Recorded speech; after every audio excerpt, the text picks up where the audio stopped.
Salut tout le monde, aujourd'hui on se retrouve dans une vidéo arène sur Jinro la cigogne. Alors tout simplement Jinro la cigogne qui est le dernier champion obtenable dans la DT. Alors je sais qu'actuellement presque personne ne possède Jinro la cigogne, donc ça va vraiment être une vidéo qui va être restreinte pour le moment à un très petit public, hein, j'ai aucun doute là-dessus. Mais au fur et à mesure les gens vont de plus en plus se débloquer et la vidéo va leur être utile. Alors Jinro qui est un perso qui a un kit vraiment intéressant je trouve pour l'arène, ça va sûrement être le seul champion qui va être intéressant en arène dans tous les champions d'été. Alors pour son kit, son A1, elle attaque un ennemi, elle possède 60% de chance une fois book d'augmenter de 2 tours le temps de recharge d'une des compétences prises au hasard. Alors c'est vraiment intéressant parce qu'on va lui mettre de la contre-attaque principalement. Donc un champion qui vient lock comme Warlord ou Yumeko une compétence. Bien sûr, ça reste 50% de chance, 60% une fois book. Et c'est une spell pris au hasard. Ça reste une à 1, ce qui reste monstrueux pour une à 1. Très peu de champions peuvent faire ça, il y en a même qu'un autre, c'est Raf Matab. Et Raf Matab, le souci de Raf Matab, c'est que le reste de son kit n'est pas aussi intéressant que celui de Jinro. Son A2, il attaque un ennemi, il place un debuff étourdir pendant 2 tours, et il ignore les buffs blocage des debuffs et blocage des dégâts.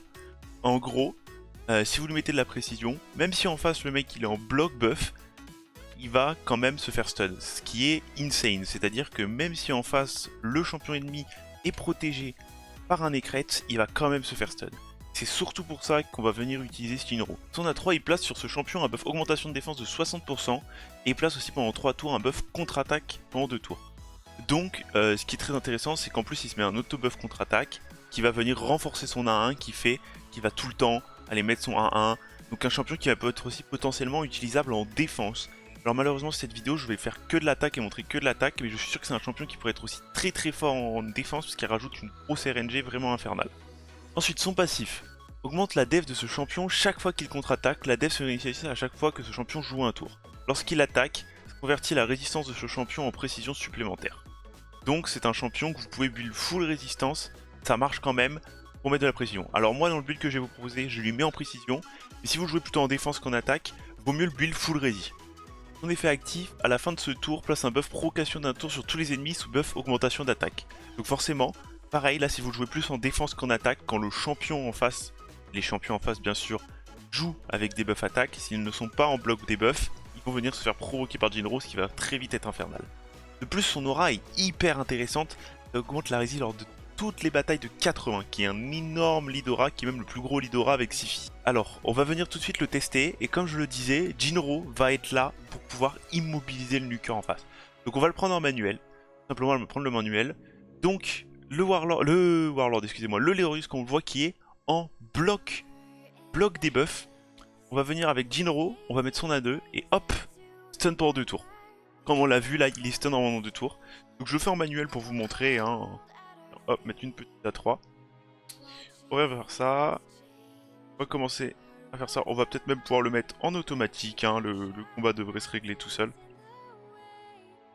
On peut cliquer là-dessus.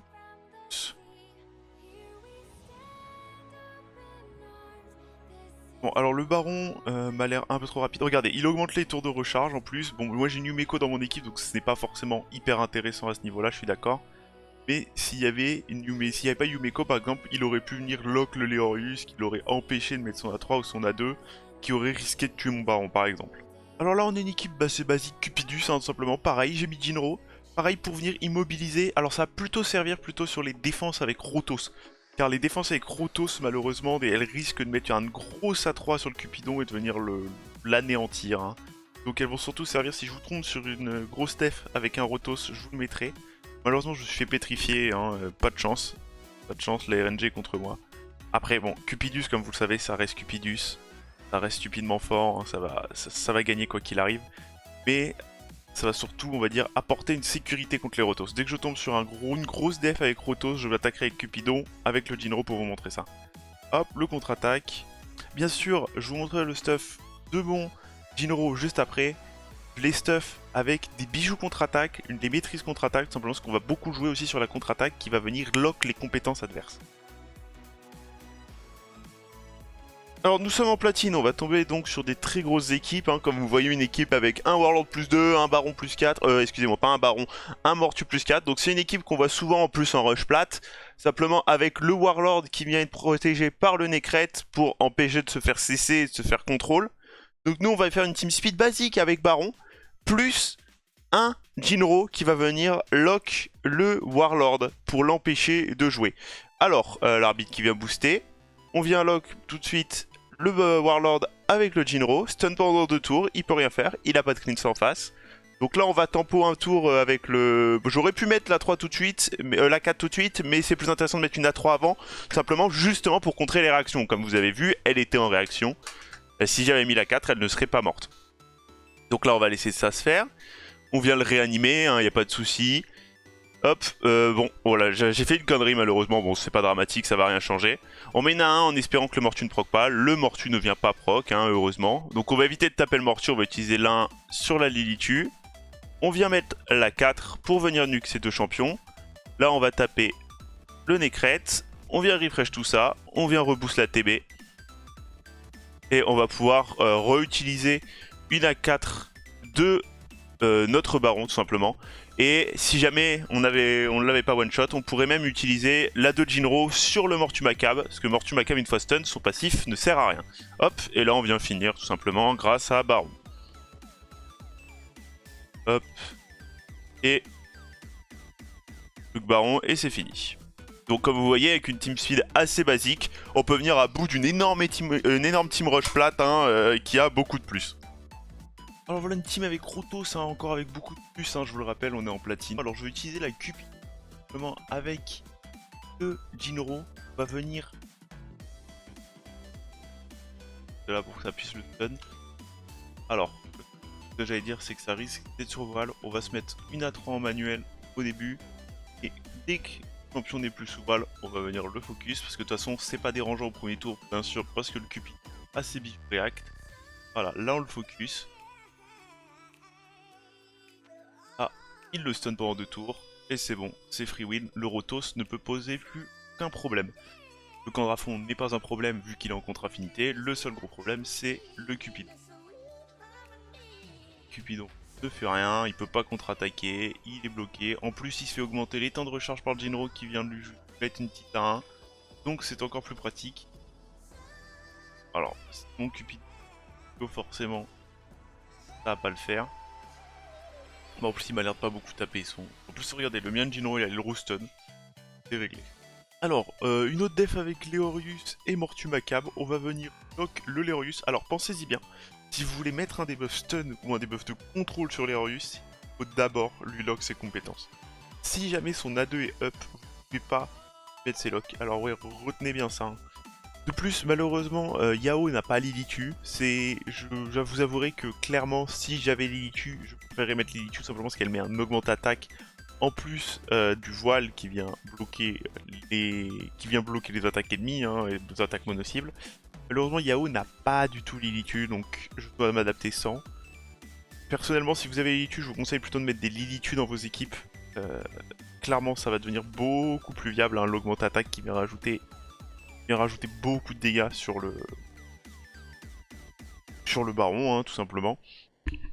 Après je pourrais jouer des champions def, mais malheureusement il n'y en a pas qui sont vraiment méta actuellement. Le champion le plus méta bien sûr niveau attaque c'est Baron. Clairement un meilleur champion attaque du moment depuis un bout de temps maintenant.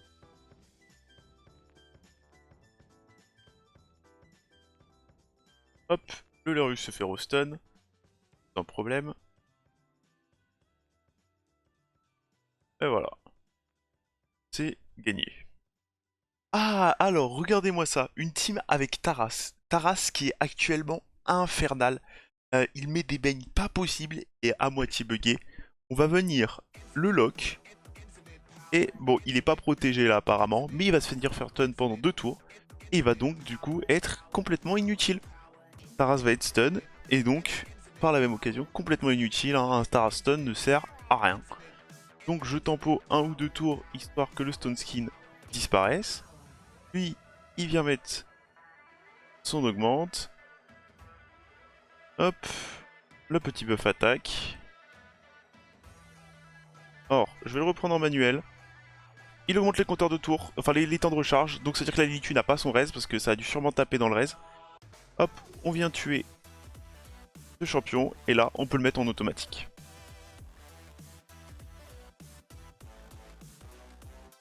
Voilà, il stun la Lilitu.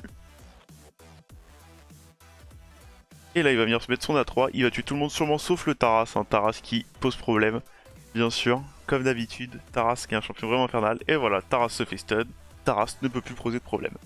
On va venir le taper, hein. Bon ça va être long à le tuer malheureusement parce que Taras est un champion qui tank énormément et qui réduit l'attaque de vos champions. Vraiment infernal ce champion.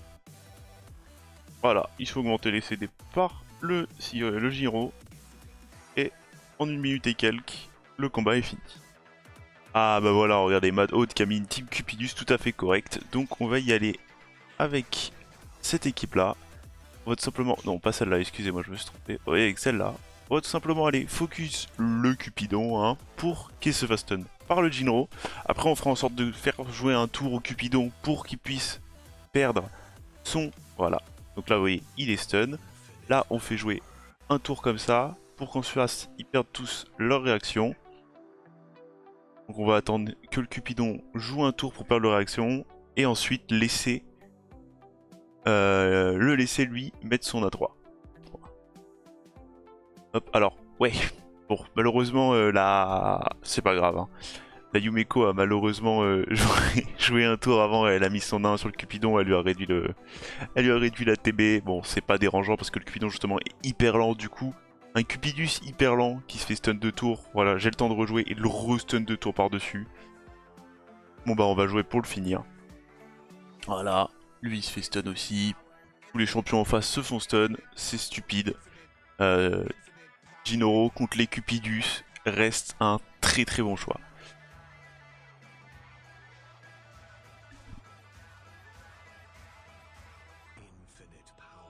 Hop, que la Ursuga a tombé. Voilà, 1 minute. Et c'est 100% safe bien sûr parce que le Cupidon se... Alors le stuff que j'ai mis sur Jinro, alors moi je lui ai mis un set bolster, hein, c'est pas nécessaire, je pense que le Snow Skin marche tout aussi bien. Alors forcément j'ai mis un set bolster parce que le set bolster protège toute l'équipe donc c'est un plus, hein, ça fait un bouclier. Pour l'attaque c'est toujours utile parce qu'il n'y a pas de baron en défense, il y a très peu de champions qui sont joués en défense qui ignorent le bouclier. La plupart des... à part Mortumacab bien sûr, mais Mortumacab si on ne le focus pas il ne procera jamais son péril.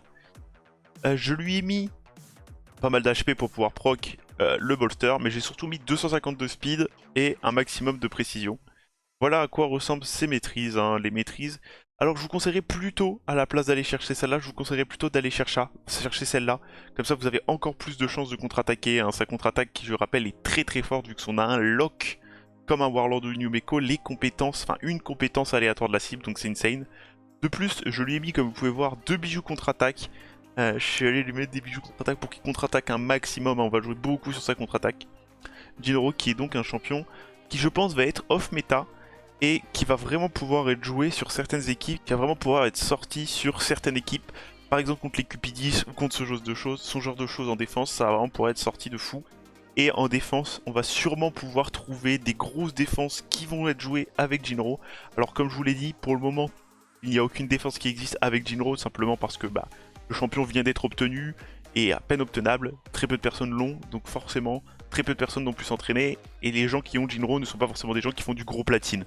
Donc le champion n'a pas pu être testé vraiment en défense et aucune défense n'existe encore. Sur ce, merci beaucoup à Yao de m'avoir prêté son compte avec Jinro, simplement parce que moi je ne l'ai pas malheureusement, donc un énorme merci à lui, hein. Pensez à vous abonner, à laisser un like, laisser un commentaire pour le référencement, à vous abonner si c'est déjà pas déjà fait, à venir me checker sur Twitch ou rejoindre le Discord, tout est dans la description. Bye bye tout le monde.